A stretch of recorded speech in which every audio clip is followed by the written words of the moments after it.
Is your GE dishwasher showing error codes? Well, I'm Dustin with Parts Doctor, and in today's video, I'm going to show you how to enter fault in service mode to be able to read those error codes and also run some diagnostic tests to figure out what's wrong.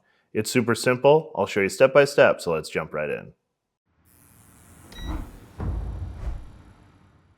To enter the fault in service mode on most GE dishwashers, press and hold the start and cycle buttons together for 5 seconds.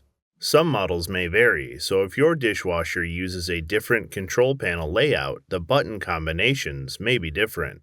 To be sure, check the tech sheet, which is usually located behind the toe kick panel for your specific model to confirm the correct procedure. For example, on higher-end GE dishwashers like this Monogram model, fault in service mode is entered by holding these two buttons on the control panel. Your button combination may vary depending on the features of your dishwasher. Once fault mode is entered, the dishwasher will first run a door latch test. We have the dishwasher slightly pulled out to demonstrate, but you can do all of these tests with the appliance installed. If the status light and control lights are blinking, the control board believes that the door is open. If the status light and control lights are solid, the control board believes that the door is closed. If the lights indicate the opposite of what they should based on whether the door is open or closed, the door latch is likely faulty. Visit PartsDoctor.com to find OEM replacement parts like a new door latch for your dishwasher and watch our door latch replacement video for more testing and step-by-step replacement instructions.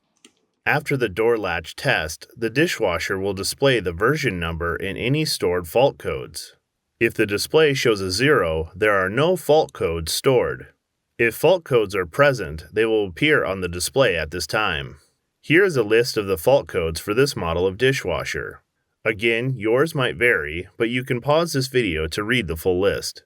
To exit the fault mode without going into service mode, press any key.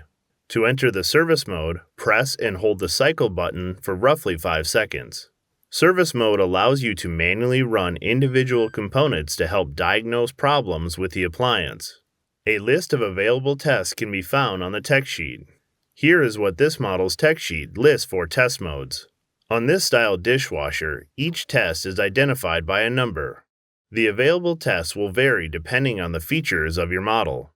On higher-end dishwashers made by GE, such as this Monogram, after holding the cycle button for 5 seconds to go from fault mode into service mode, you'll see that each test is displayed directly on the control panel instead of using numbers.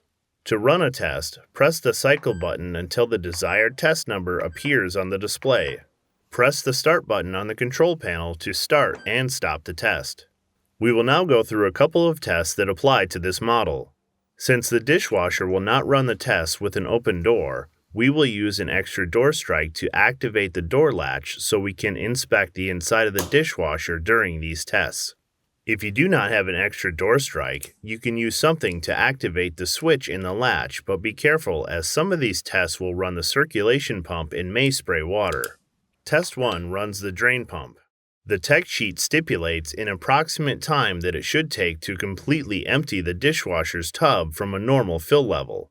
With the number 1 displayed on the LCD, press Start to run the drain pump.